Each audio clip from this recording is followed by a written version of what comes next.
Hi, and welcome to the Knuckleball Prime Time, live from the barn office, I guess. We're joined here today via Zoom with my buddy Matt Brandon. Matt, how are you? I'm good. How are you guys? Doing good. Slow burn podcast. So let's mention it off the jump. We're not going to talk about it too much because the focus today is going to be golf, but you are the host of Slow Burn Podcast. Yeah, I am throwing a little wrestling podcast. I like to consider it a way to keep up with wrestling if you don't get to watch it all the time. So that's my thing. We're doing it about 5 days a week, 30 minutes a show. We're on YouTube. Of course, we got our stuff on the Facebook machine. So all social media, check us out. If you're into professional wrestling, you should really check us out. And you've been putting out a ton of content, so there's plenty there to take in and consume if you're into that sort of thing. But for those that don't know, you're originally from the Parkland area, Deloge, Missouri, right? Yeah, But you now absolutely. North County Raider through and through. you now reside in pretty close to Augusta, Georgia. I do, yeah. I'm in North Augusta, South Carolina, which is just directly across the river. I can throw a rock from one side to the other. So yeah, we consider ourselves the CSRA, which is the Central Savannah River area. So it's kind of like a big area of South Carolina and Georgia together. But yeah, we are. It is Masters time here. And it's a full week celebration, right? I think even last time we did something similar to this last year, you said that they take off school. School is out this week. That's exactly right. Every school in this whole area, whether it be on the Georgia side, whether it be on the South Carolina side, whether it be private schools, anything, they're all completely out this week. This is our spring break. I know a lot of people like high schools and, well, whatever school districts, they do their spring breaks usually coinciding around Easter. Well, for us, if Easter's around Masters, we're good to go. If not, you're going to get an extra day off, which is also pretty awesome being a high school teacher. But yeah, we all get off. The whole town changes, man. The menus change, prices change, hotel prices change. I know it's kind of price gouging, but when you're down here, you're used to it. And if you're an out of towner, you really have no clue. So it's just one of those things that we do. How many times have you been to the course? I've been here. I've been living in this area since 2009, and man, I can't even. I know this sounds bad, and I know my lead belt people are not going to want to hear this, but I've been so many times I can't count. I have no idea. I will say, last year was the first year in a very, very long time that I didn't go on course. I actually took last year off, and I'm a patron, so I have badges for all four tournament days. This year, I'm letting those. I'm trying to be a nice guy and letting other people use my badges. So I'm such a kind soul. Maybe we'll get some lead belt people down here in the next couple of years since I'm moving back up there, right? So, Hmm. yeah, it's been an interesting thing all of the years I've went, and every year it's different too. That's what's great. Now the course, if you've got to see it in person to really have an understanding and being able to go as many times as I've been, whether it be for practice rounds, whether it be for the par three, I've been for the women's amateur, I've been for drive, chip, and putt, but there's nothing like a tournament day at Augusta. I will say yesterday was probably my most miserable day in the history of Augusta. I was sitting on 16 when the sirens went off and they kicked us out of the course, and it was just an awful thing. But yeah, still, I mean, even in the pouring rain yesterday, we were looking at the greatest piece of property that God ever invented. And they talk about it being very recoverable. So you guys can get really heavy downpours at times. And even within a few hours or the next day, it's definitely playable. Yeah, I mean, that's the thing. I always joke about it. I say the members of the National have a deal with the people upstairs to make sure that the weather can coincide. And when it doesn't, they do something else to get rid of it through the use of technology. When it rains out there, you actually can hear underneath the ground. Like you hear the filtration system from underneath the ground. I know up there, like we think of like with baseball with the Cardinals, you're at Busch Stadium, they have such great drainage. If what they rain all day at Busch Stadium, they're going to be able to play where you couldn't at Raider Field. Well, it's the same way here. What I could play at Applewoods Golf Course just down the road, I wouldn't be able to get on there after yesterday, but I promise you those players were playing on that course yesterday, even in the rain. Talk about the technology and the advances it's made over the years. But part of the appeal, and I would say a large part of the appeal, is the tradition there. It's sacred ground for golfers and golf friends just to attend. I'm a big golf fan, have been for many years. It's a bucket list of mine, and it's on a lot of bucket list of golf fans. Oh, and that's I'll tell you, I've been lucky, and I know you've been to other events too. And going to a PGA event in general is pretty freaking awesome. It, They it's do my it it, up. I mean, it's just from the it's moment you get to the parking lot till the moment you walk away, it's just an experience. It really is. Going to the Masters is that I won't even say on steroids because that still doesn't give the National enough credit. And I really believe that. And I've been to Kiowa, and Kiowa is one of the most legendary courses that exist here in Charleston, South Carolina. And like to me, Kiowa was great. It was beautiful. It was a hell of a walk, but there's just something different when you walk out onto the National, man. You walk through those gates and everything changes. I said yesterday, I was walking in with a couple of my buddies, and as we walk in, we walk through, we do the security check, and I was like, the birds sound different. And like it's like so real. Everything is amplified. The grass is greener, and then you look at the greens and they're like, holy shit, how are those so green? I mean, just the whole thing. And they always tell you you don't understand the changes in elevation and stuff until you walk out there. The great thing about the National is it's like walking through a gate. When you walk to the course, you're walking through this corridor that's about 30 yards, and then you just walk out, and then there it all is. Like the big leaderboard is on your right hand side, and then there is just rolling hills. Like your first view is the valley on number one as they're getting ready to come up on the hill. You go a little bit further, you can see the sand on number one, and then right there is number four. And then you look at that up on a plateau. You go a little bit further, and there's the green at 18. You go a little further, there's your practice. I mean, the whole, I could talk about it all day long. It literally is just such an amazing experience. I've been to all-star games. I've been to World Series games. I've participated in and coached in a state championship. I've been through a lot, and there is nothing like Augusta National. Well, you mentioned my some of my experiences. I've been to three different majors, two PGA championships, and then I guess you consider this three. Wow, it's a major. The Champions U.S. Open Oh, in, absolutely. in Omaha, and I've been to several other tournaments, and it's one of my favorite sport. I'm a huge sports fan. Other than soccer, I love everything. It's my favorite sporting event to go to. I've literally, and I know you have as well, I've been within arm's reach of Tiger Woods and listening to him talk to his caddy about his next shot. Like it's up close and as personal as you can get. Now, maybe Augusta's a little bit different with some of the roping and some of where the spectators are, but I love watching live golf. It's my favorite thing. Honestly, what's crazy is, and I've been to the smaller tournaments as well. We went to Congaree a couple times for the Palmetto, and you get just as close and get just as big an interaction at the National as you do anywhere at the Uh, smaller ones. And it's kind of expected. Now, I will say though, your interactions are going to change on Thursday as opposed to what they are Monday through Wednesday. Monday through Wednesday, most of the guys are talking to patrons. They're out there. By the way, when I say patrons, we're talking fans. I've lived down here way too long, so now it's way different. But they're talking to fans Monday through Wednesday. You know, you're talking about the shot they hit. Yesterday, I think Jose Maria Olazabal might have played like 48 holes in 15 minutes. He was everywhere on that course and talking to every single fan, not about like, hey, how you doing? How's the weather? It was like, did you see how I faded that ball and it kind of skirted that like he was literally getting scientific with fans. That's the kind of stuff that's so fun about going to a golf course. And when you think like that shit's going on at literally the most pristine place that exists on earth, like it's a pretty neat thing. And they just soak it up. Now, I will say though, not every player out there is going to be the one, and you know this because you've been to these tournaments, but not everybody's going to be interacting with people. You don't talk to Tiger when he's on the course. It doesn't matter if it's Monday. It doesn't matter if it's Sunday. It doesn't matter. But then you got freaking Freddie Couples out there that you can't get to shut up. You know, so it's such an awesome experience. But I will say, until you've been to Augusta, and you hear it 1,000 times, but until you've actually been there, you really, really don't understand how beautiful the whole thing is from beginning to end.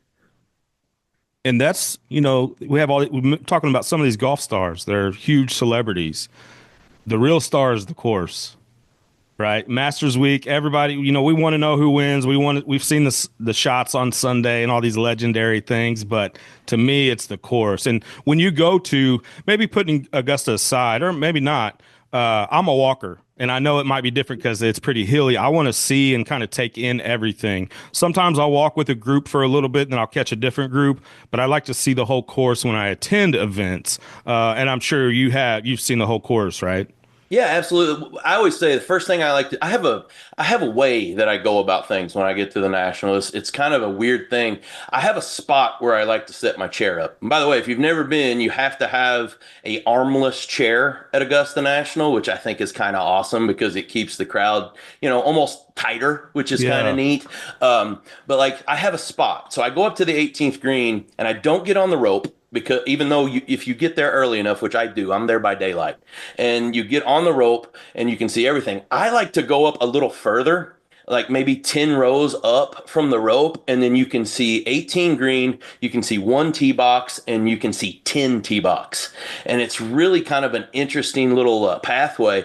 And honestly, if you stood up from your seat and turned around, you could see the whole practice green before they walk on to one, which is kind of a neat thing. So I do that first when I get there. Then I got to go get a chicken biscuit because that's the rule. Which by the way, they raised the prices to the chicken biscuit this year. Kind of disappointing that they were $3, but we'll talk about concessions. But no, I Yeah. go grab a chicken biscuit and then I go. And it's not about a group. It's not about whoever. If now let me rephrase. I follow Tiger. And Tiger's Mhm. out, I follow Tiger. But that's a tough follow, too, because the crowds are Mhm. so huge. But I walk the course and I pick up with different groups because, like you said, it's not about the individual players for me. It's about the course. And I think that comes with playing golf, too. That's the wonderful thing about playing golf. Like, you go play by yourself, you're still in a competitive game because you're playing against the damn course. And I look at the Masters like that. Like, you hear everybody saying, well, they're attacking the course, they got to attack the National. Well, I attack it when I'm walking it, and it's a hell of a walk. But you can do it, and honestly, it's not as extreme as what you would think because you're at the National. Like you can take your break and hang out on number three and watch them tee off there forever before you walk to the next par three. Like that's kind of the way I always have looked at it. So I'll walk the course, then I like to post up on 16 because 16 is my place. By the way, you leave your chairs where they sit. Nobody messes with your stuff at the National. It's pretty awesome. Like it's such a different world.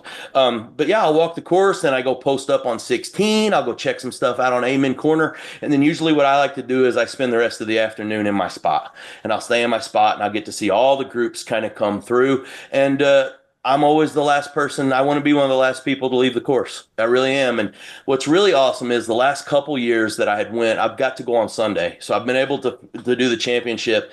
And me and my son have been the last people to leave the course. And Mm. we sit there and we both look at each other and we give each other a hug and we look at the course. And this is so, so lame. But I look at the course and I say, thank you.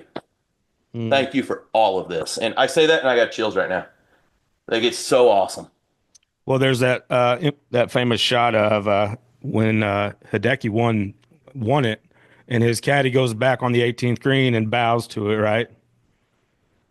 I mean, I feel like everyone is that way out there. Like whether it be spectators, whether it be players, whether it be caddies, legends, I mean, I think everybody just appreciates it so much out there, and it's so respectful. It's almost like a different world. Yeah, there's celebrities out there, but like we're all there for the same reason. I mean, I've been lucky. I got to walk the course with Ozzie Smith one time, and it was just pure luck of watching Tiger tee off, looking to my left, and I'll be damned if there's Ozzie Smith, you know? And next thing you know, I'm joining his group, walking around. It was just a thing, but it was normal. And I think that that's what you get out there. You see TV personalities walking around, sports stars, and we're all there for the same reason, and that's to soak in the greatest freaking golf tournament in the world. You mentioned the food. We got to talk about it. Pimento cheese. This year they've added a tomato cake.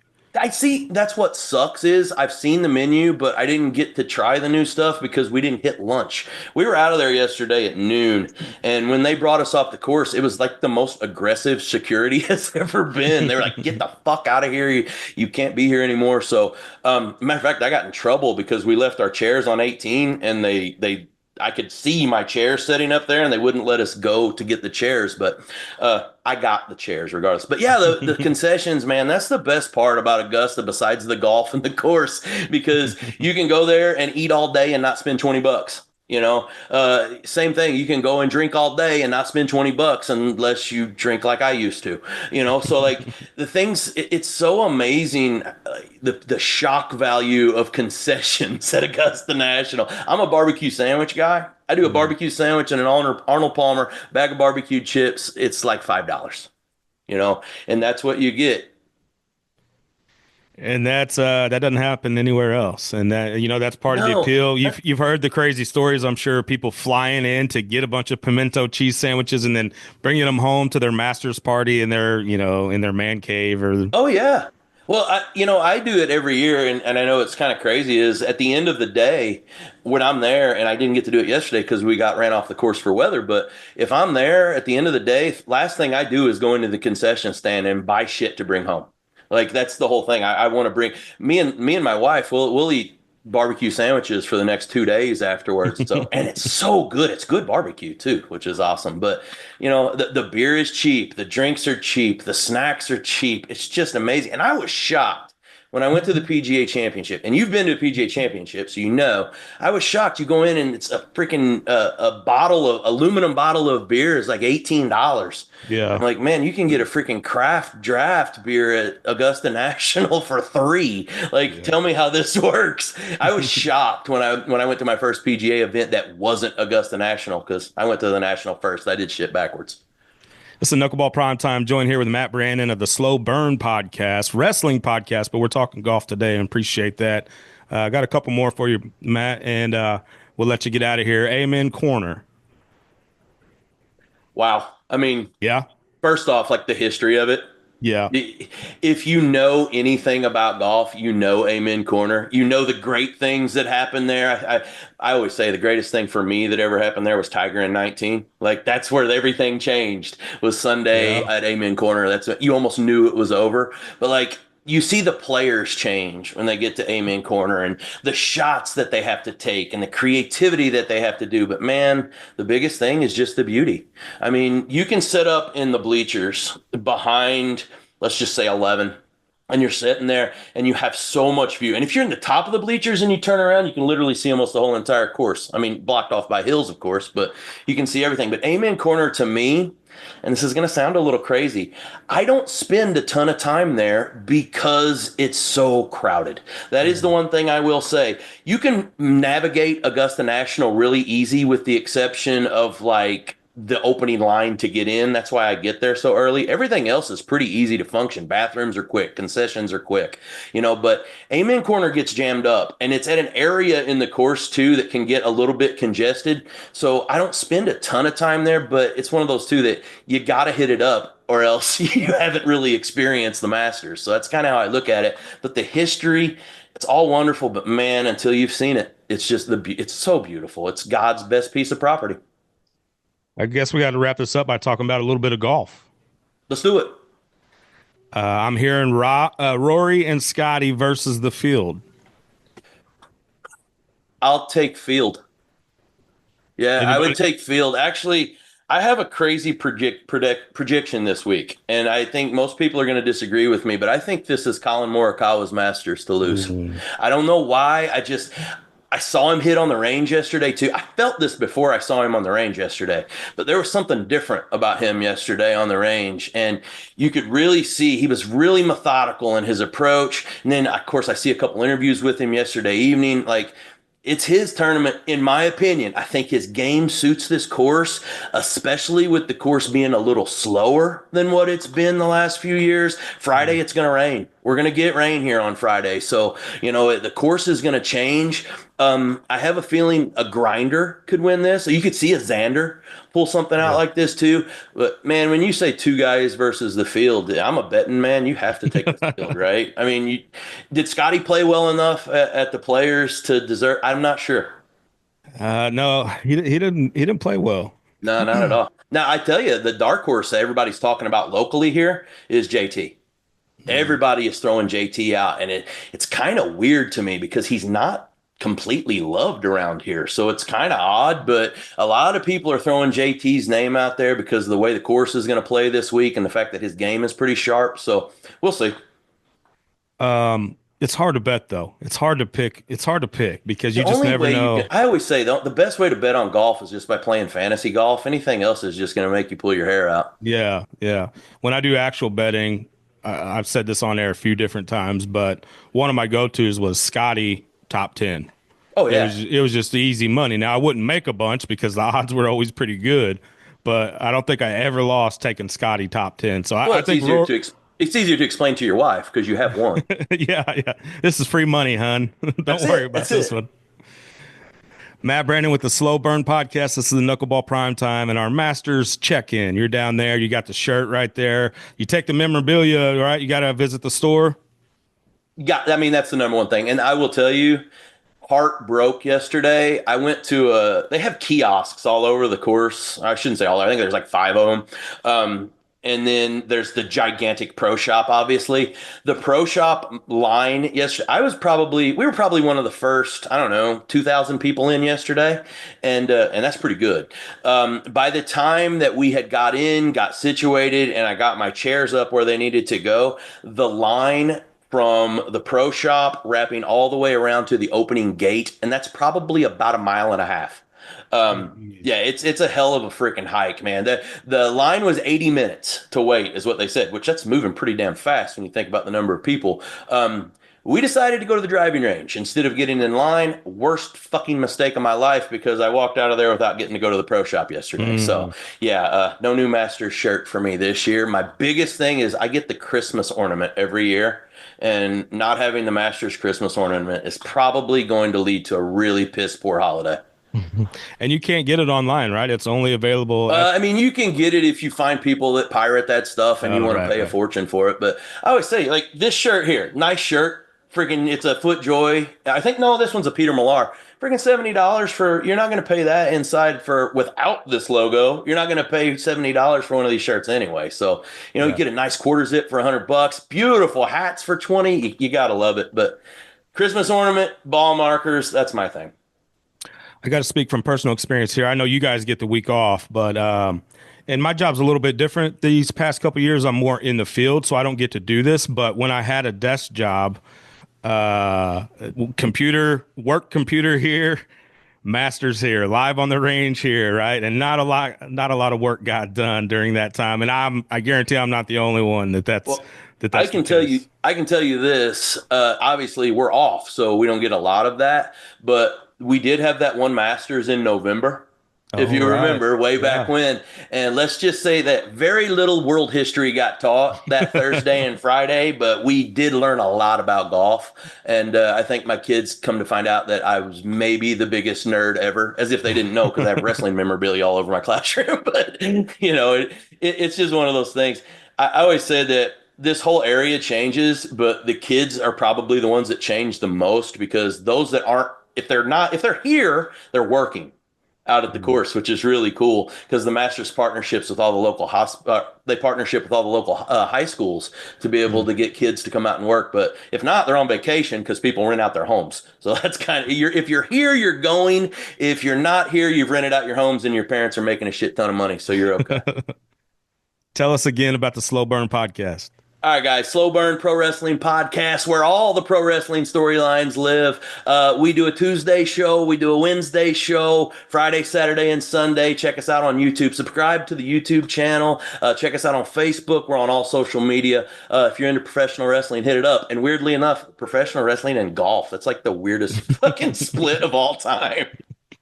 Hey, and I want to say thank you for all the support that you've done from several states away for the barn and all the podcast and everything that we're trying to do here. And I really appreciate it. Well, you guys do an amazing job. I love it. Since day one, I've been behind it. Can't wait to get up there with you guys soon and do some stuff in studio. It's going to be exciting. It won't be long.